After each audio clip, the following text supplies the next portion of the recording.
نحمده ونستعينه ونستغفره ونعوذ بالله من شرور أنفسنا ومن سيئات أعمالنا من يهد الله فلا مضل له ومن يضلل فلا هادي له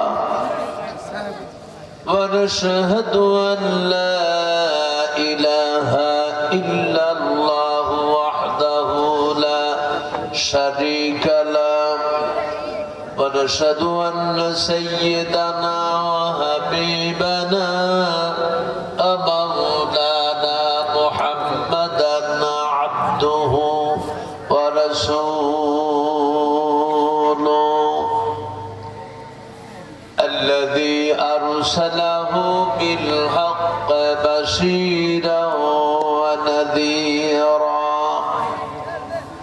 وداعيا إلى الله بإذنه وسراجا منيرا فقد قال الله تعالى في كلامه المجيد فرقانه الحميد أعوذ بالله من الشيطان الرجيم بسم الله الرحمن الرحيم ربنا آمنا بما أنزلت واتبعنا الرسول فاكتبنا مع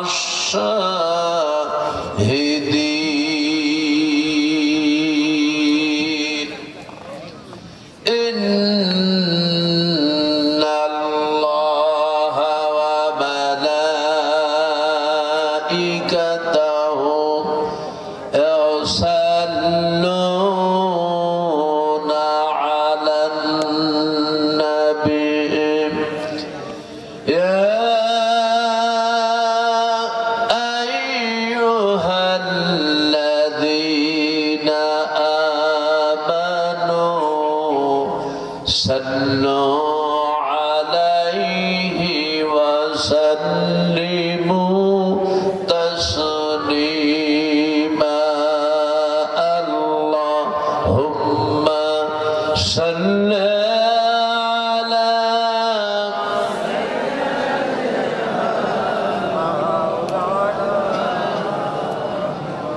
وعلى آل سيدنا مولانا সবাই মহব্বতের সাথে পড়ুন আল্লাহুম্মা সাল্লি আলা مولانا محمد وعلى آل سيدنا مولانا সবাই পড়ুন বালাগাল উলা বিকামালিহি কাশাফাদ দুজা বিজামালিহি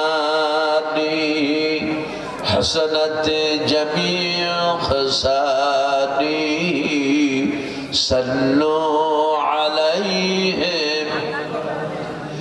मुझे कुछ मिले या ना मिले मोहम्मद मिले यानी उस से अल्लाह मिले बलगल उला بكماله كشف الدجى بجماله حسنت جميع خصاله صلوا عليه اللهم ربنا ظلمنا أنفسنا وإن لم تغفر لنا وترحمنا لنكونن من الخاسرين أي الله تعالى জামালপুর মুন্সিপাড়া যুব সংঘ কর্তৃক আয়োজিত সমাজের উদ্যোগে মক্তবের উন্নতি কল্পে আয়োজিত আজকের এই মাহফিল থেকে শত সহস্র মুসলমান নরনারী কয়েক মর্তবা দরুদ ও সালাম পড়ে তোমার দরবারে হাত তুলেছি। আমাদের দরুদ ও সালাম টুকুন সোনার মদিনায় নবী পাকের রওজা মুবারকে পৌঁছিয়া দাও।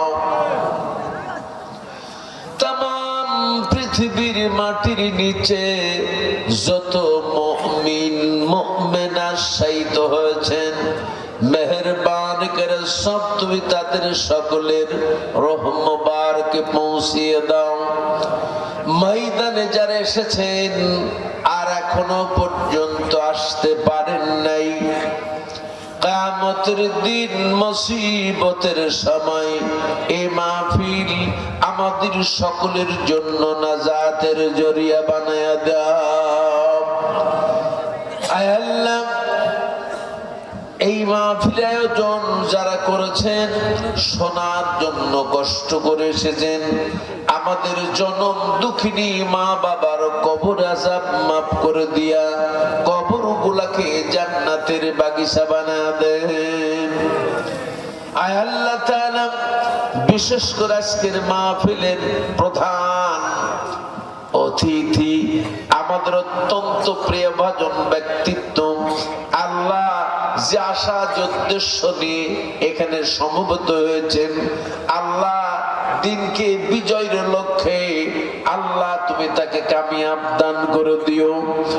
রব্বানা তাকাব্বাল মিন্না ইন্নাকা আনতাস সামিউল আলিম ওয়া তুব আলাইনা ইন্নাকা আনতাত তাওয়াবুর রহিম।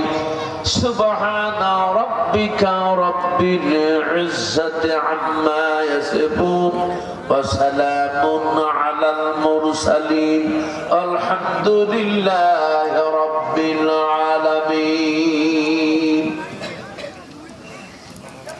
আলহামদুলিল্লাহ নাহমাদুহু নুসাল্লি আলা রাসূলিহিল কারীম আম্মা বা'দ। জামালপুর মুন্সিপাড়া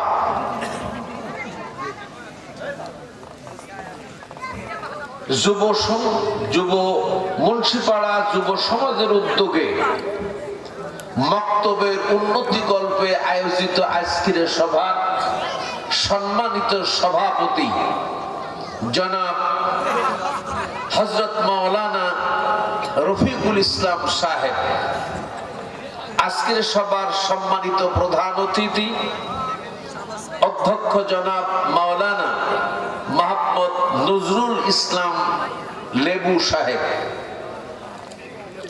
আজকের সভার সম্মানিত অনেক নাম লেখা আছে, বিশেষ অতিথিবৃন্দ, সম্মানিত ওলামা হযরত, এই এলাকার বিভিন্ন বাড়ি থেকে আগত আমার ইসলাম দরদ ইসলাম প্রিয় ভাইয়েরা, পর্দার অন্তর অবস্থানরতা মা ও বোনেরা, আসসালামু আলাইকুম ওয়া রাহমাতুল্লাহি ওয়া বারাকাতুহু। সে আল্লাহ সুবহানাহু তাআলার দরবারে শুকরগুজার হচ্ছি, যিনি পৌষ মাসের কনকনে শীতের রাত্রিতে আল্লাহ পাকের মেহমান বানিয়ে সামিয়ানার তলে জমিনের উপরে রাত্রি 11টার পরে বসার সুযোগ যিনি করে দিলেন, ওই সত্তার দরবারে শুকরিয়া পেশ করছি। আমরা সকলে পড়ছি আলহামদুলিল্লাহ। শুকর আদায় হলো ঠিক, কিন্তু হক আদায় হয় না। কি বলেন? যেভাবে শুকরিয়া আদা করেছেন তাতে মনে হলো সারাদিন রোজাই ছিলেন, ইফতারিও কিসমতে জুটিনি। শরীরে শক্তি নাই, গলায় জোর নাই, দেহে বল নাই, কেমনে আর শুকরিয়া আদা করি? আল্লাহকে খুশি করার জন্য মহব্বতের সাথে জোরে আওয়াজে সমস্বরে চিৎকার দিয়ে পড়ুন আলহামদুলিল্লাহ। লক্ষ কোটি দরুদ আকায়ে নামদার তাজেদারে মদিনা সরওয়ারে কায়নাত সাইয়্যিদুল আম্বিয়া বিশ্ব নেতা বিশ্ব নবী জনাবে মুহাম্মদুর রাসূলুল্লাহ, সকলে পড়ি সাল্লাল্লাহু আলাইহি ওয়াসাল্লাম। উপস্থিত সম্মানিত ভাইরা, সেই মাগরিবের নামাজের পর থেকে নিয়ে পর্যায়ক্রমে রাত্রি 11টা পর্যন্ত সম্মানিত ওলামা হযরতদের মুখ থেকে যথেষ্ট গুরুত্বপূর্ণ আলোচনা ইতিমধ্যেই আপনারা শুনেছেন। এই গভীর রাতে নতুন করে আলোচনা শোনার মতো ধৈর্য আমার মনে হয় আদৌ আপনাদের নাই। আছে? কার কার নাই হাত তুলে দেখা। কি বল?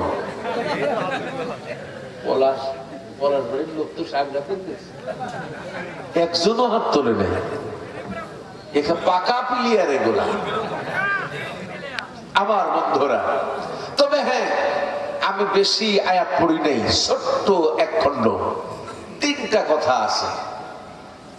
এই 3টা কথার উপরে আমি একটা ছোট্ট বিষয় আপনাদের সামনে উপস্থাপন করার চেষ্টা করব। ওমা তৌফিকি ইল্লা বিল্লাহ। সকলে পড়েন আল্লাহুম্মা আমিন। আমার প্রথম কথা হলো, আলোচনার পূর্বে এখন কি আমাদের মধ্যে আর কোনো ভয়? জোরে কর। ধরলো, নিয়ে যাবে, রিমান্ডে নেবে, জেলে দেবে, এরকম আর আছে নাকি ভয়? বরং আমরা ভয় নাই, যারা তেড়েছিল তারাই ভয়ে আছে। ঠিক কিনা? জোরে কর। আগে আমরা দোষ দিতাম, মাহফিল হতে দিল না, কেমনে মাহফিল করব? সেই দিন কি আর আছে? তাহলে আজকে লোক সংখ্যা কম হলো কেন? কি বলবো ভাইরা? এখন দোষ দেওয়ার আর দিন নাই, আছে? বরং আমরা দোষী এখনো আছি। ঠিক কিনা? দোষ দেওয়ার দিন নাই, কিন্তু এখনো আমরা ঘাপটি মেরে দোষী আছি। যদি না থাকতো তাহলে সচিবালয়ে 7 তলায় স্বরাষ্ট্র মন্ত্রণালয়, পররাষ্ট্র মন্ত্রণালয়, অর্থ মন্ত্রণালয়ে কখনো আগুন জ্বলতো? ঠিক না বেটি? কারণ ওই জায়গায় আছে সব দুর্নীতিবাজদের ঘাটির সব তথ্যাদি। এইটা পুরাতেই হবে বাঁচার জন্য, কিন্তু বাঁচতে পারবে যেরকম পুড়াইলেও যা প্রমাণ রেখেছে, এই প্রমাণই যথেষ্ট দলিলের দরকার হবে।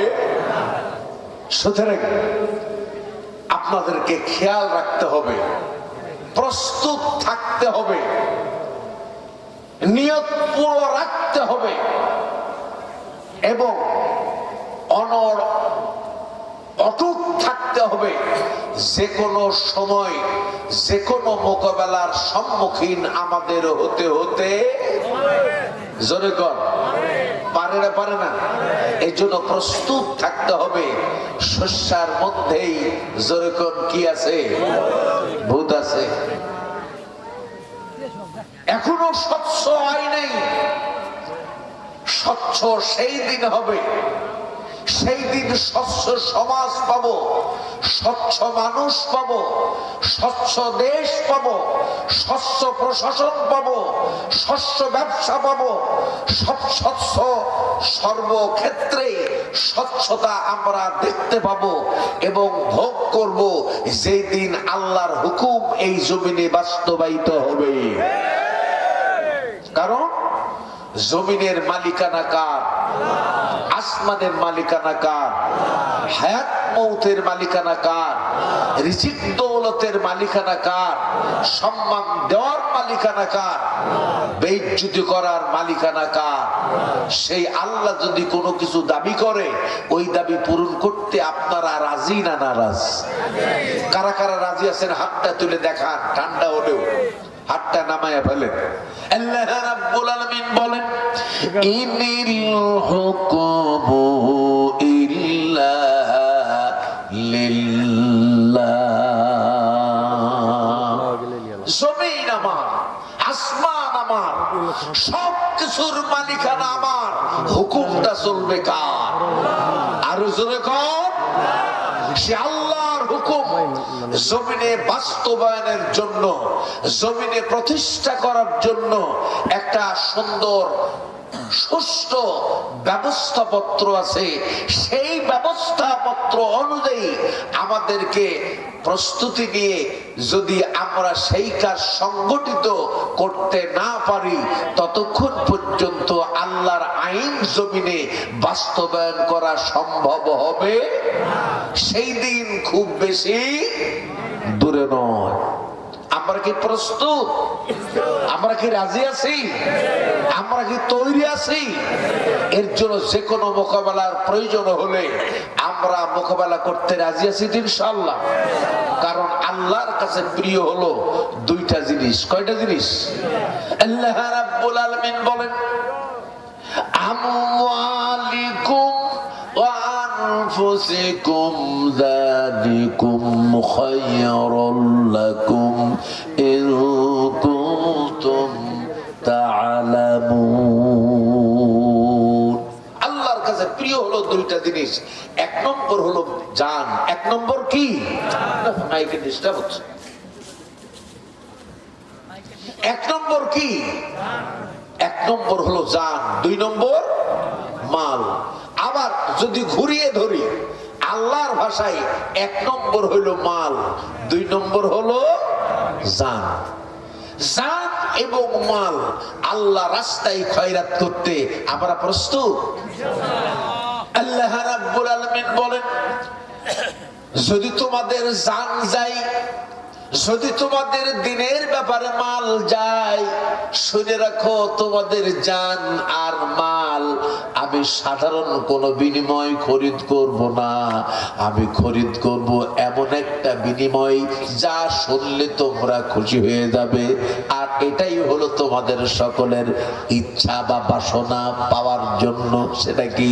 আল্লাহ রাব্বুল আলামিন বলেন, ইন্নাল্লাহা শাতারা মিনাল মুমিনিনা আনফুসাহুম ওয়া আমওয়ালাহুম বিআন্না লাহুমুল জান্নাহ।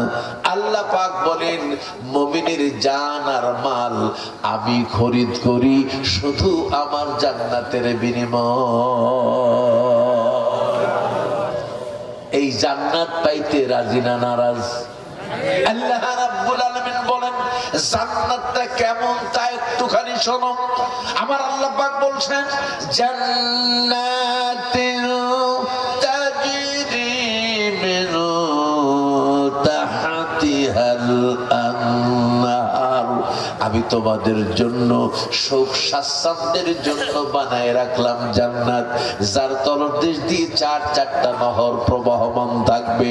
এক নম্বর স্বচ্ছ পানির নহর, দুই নম্বর দুধের নহর, তিন নম্বর মধুর নহর, আর চার নম্বর থাকবে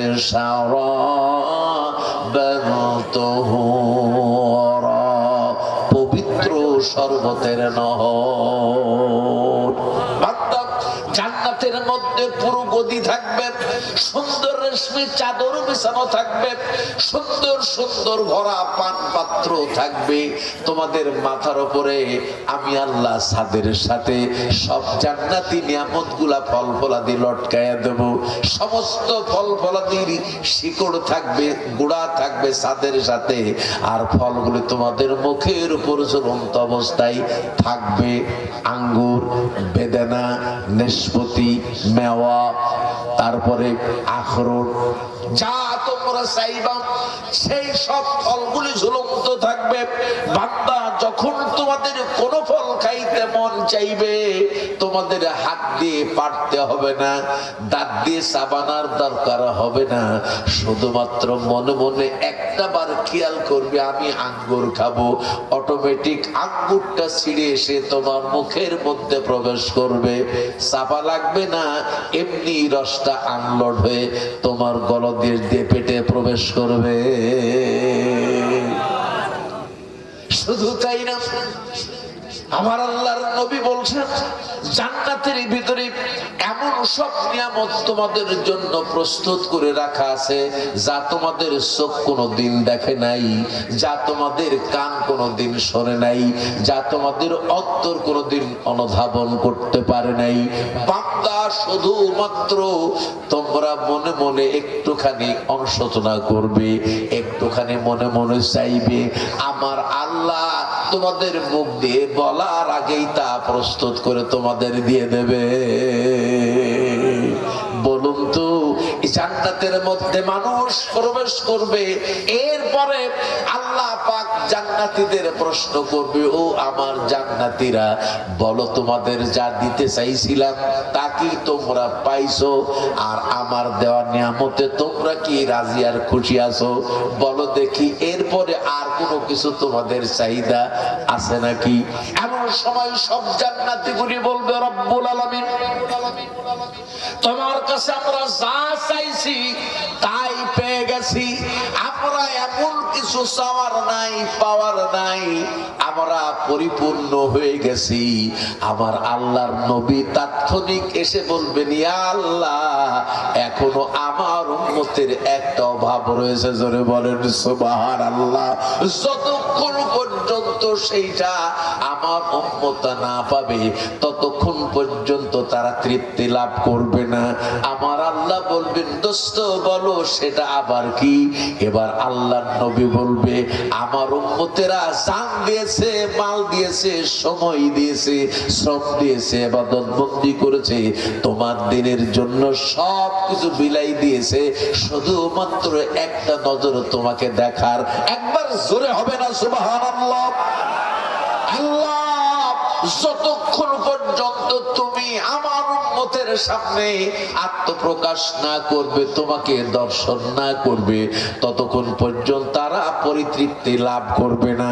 আমার আল্লাহ বিশ্ব নবীর কথা শোনার সাথে সাথেই তার উম্মতকে খুশি করার জন্য, জান্নাতীদের তৃপ্তি দেওয়ার জন্য আমার আল্লাহ ফেরেশতাদের অর্ডার করবে, আমার সামনে থেকে আমার নূরের পর্দা হটায়া দাও, আমার বান্দা আমি আল্লাহকে স্বয়ং তার নিজ চোখে দেখো। স্বয়ং আল্লাহ আমার আপনার সামনে দাঁড়িয়ে যাবেন, আর আমরা আল্লাহকে এক নজর দেখার সাথে সাথেই আমাদের সকল তৃপ্তি অনুভব করব। ওই আল্লাহর সাথে যাদের সাক্ষাৎ হবে, বলুন তারা খুশি হবে না বেজারা হবে? আপনারা সেই আল্লাহকে দেখতে চান কিনা? কারা কারা চান?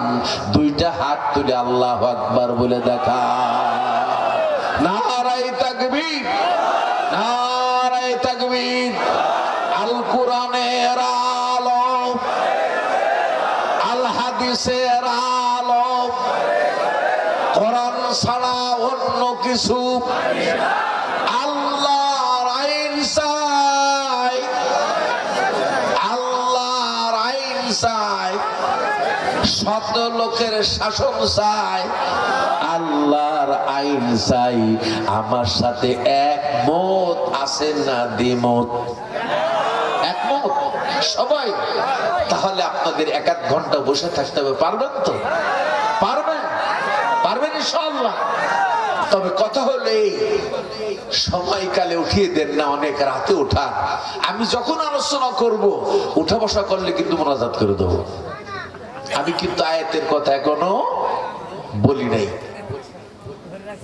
কি বলেন? বলবো? ভালো করে বই, ওই বাচ্চার ওঠে, যুবকেরা নড়াচড়া শুরু করছে, তাহলে আমার মনে হয় না করাই ভালো, মোনাজাত করে দিই। কি বলেন বড় ভাই? কি বলেন? মোনাজাত দেবো না বলুন? করবো না? তো যুবক মানুষের ডায়াবেটিস হলে তো মুশকিল, আপনার বুড়ো মানুষ আমাদের হতে পারে। এত ঘন ঘন উঠলে তো বিয়াই কপালে কিভাবে আল্লাহ জানে।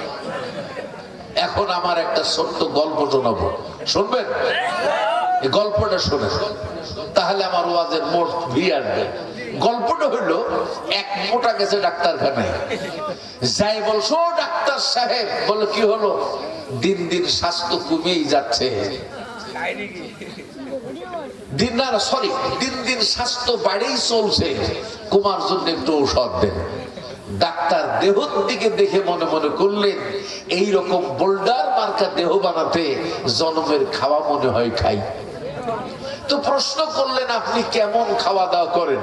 বলে, ডাক্তার সাহেব আগে ভালোই খাইতাম, ইদানিং রুচি টুচি নেই, আর খাইতে পারি না। বলে, আজকে কি খাইছেন কোন? বলে, আজকে তো রুচি ছিল না। আরে মেয়ে খাইছেন কি কোন? বলে, 1 কেজি চালের ভাত, 16টা কলা আর 8টা ডিম খাইছে। ডাক্তার চিন্তা করলো, সর্বনাশ, রুচি ছাড়াই যদি 1 কেজি চালের ভাত, 16টা কলা আর 8টা ডিম খায়, রুচি হলে তো দুনিয়া হবে না। ডাক্তার বলছে, আল্লাহ, মরার আগ পর্যন্ত রুচি ফেরত দিও না, যা আছে ওই থাক। ডাক্তার বলছে, এরপরও কি স্বাস্থ্য কমাতে চান? বলছো হ।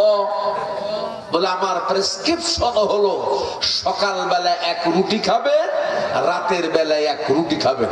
শুনে বাড়ি চলে গেছে।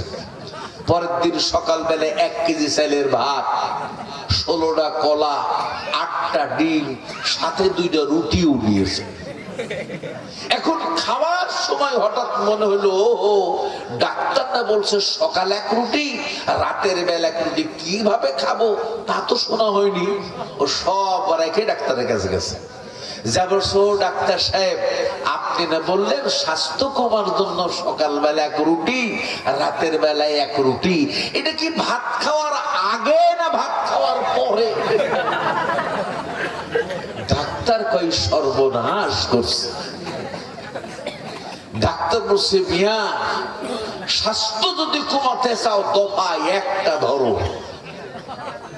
কয়টা দফা? যখন কয় দফা? দফা একটা ধরো। সেটা কি? ভাত ছেড়ে দাও, কলা ছাড়ো, ডিম ছাড়ো, শুরু করো সকালবেলা 1 রুটি, রাতের বেলায় 1 রুটি। যদি তুমি 1 রুটি করে খাও তাহলে তোমার স্বাস্থ্য কমবে, আর যদি ভাতের সাথে রুটির গ্যাটিস মারো, যা যা আরো হবে।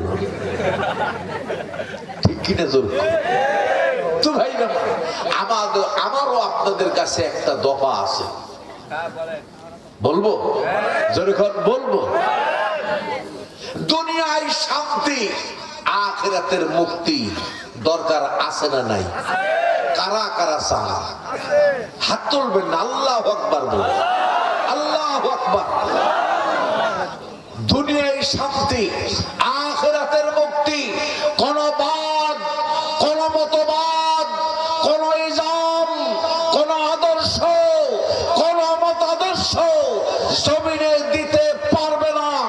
দুনিয়ায় শান্তি, আখিরাতের মুক্তি শুধুমাত্র, কেবলমাত্র, একমাত্র আল্লাহর কোরআন ছাড়া অন্য কোন পথে সম্ভব না। সুতরাং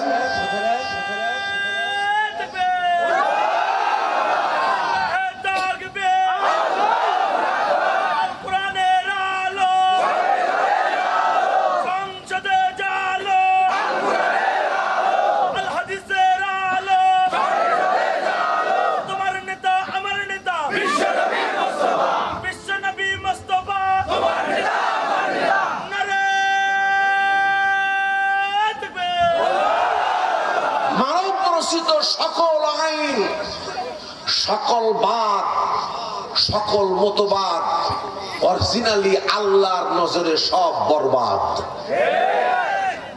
এগুলা সব শয়তানের তৈরি। এগুলা